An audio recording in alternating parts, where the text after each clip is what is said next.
네, 한국타이어 2분기 실적이 대내외 악재 속에서도 선방했습니다. 하반기에는 이런 악재들이 점차 해소될 거다 전망이 나오긴 하지만 이번에는 노조 리스크가 발목을 잡고 있다고 합니다. 이번 사안은 산업부 신재근 기자와 이야기 나눠보도록 하겠습니다. 신 기자, 이게 한국타이어 2분기 수익성이 좀 악화가 됐는데 비교적 선방했다 이런 평가가 나오더라고요. 네, 한국타이어는 올 2분기 연결 기준으로 매출액 2조 400억 원, 영업이익 1,753억 원을 기록했습니다. 네. 이 지난해 같은 기간이랑 비교하면은 매출액은 12.9% 늘었고 영업이익은 6.3% 감소했습니다.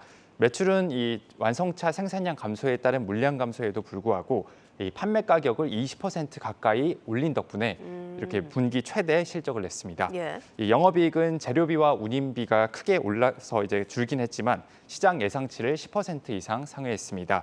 이 환율 효과에 18인치 이상 고인치 타이어 비중을 늘린 게 주요했다는 평가입니다. 고인치 타이어는 주로 고급차에 탑재되기 때문에 이 수익성이 높은 편에 속하거든요.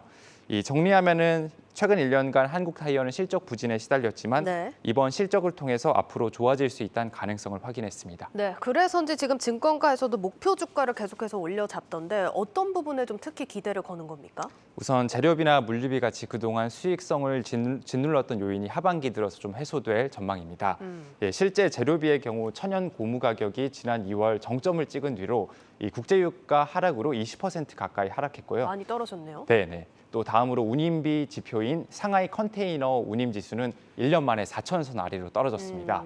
이 타이어는 선박 내 공간이랑 이제 무게를 많이 차지하기 때문에 이 물류 대란이 발생하면 그만큼 더 많은 비용을 지불해야 되거든요. 네. 또 이제 물론 가격에 반영되기까지 시차가 있는 만큼 이 3분기도 원가 부담이 있을 것으로 전망되지만 이 회사 측은 이런 상승폭이 좀 크지 않을 거다 이렇게 내다보고 있습니다.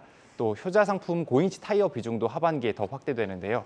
한국 타이어는 현재 39% 수준인 고인치 타이어 비중을 연내 42%까지 끌어올린다는 계획을 갖고 있습니다.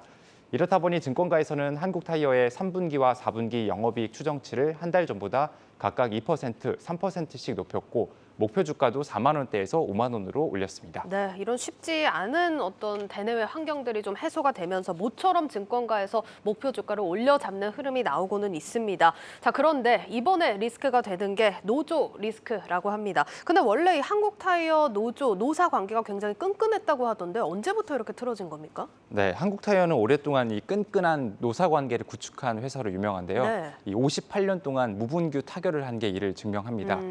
심지어 지난 2020년에는 노조가 사측에 임금 교섭을 위임하기도 해서 화제가 됐습니다. 하지만 지난해 말부터 노사 관계가 금이 가기 시작했는데요. 노조는 10%대 임금 인상을 요구했다가 퇴짜를 맞자 이 전면 파업을 비롯해서 26일간 파업을 했습니다. 네, 그 당시에 이제 노사 갈등 급한 불을 좀 껐던 걸로 기억이 되는데 지금 상황이 이제 노사 갈등이 문제가 아니라 노노 갈등이 핵심이라면서요. 네, 이 한국타이어 노조에는 이제 민주노총 소속과 한국노총 소속 이렇게 한 지붕 아래서 이 두 가족이 같이 살고 있는데요. 네.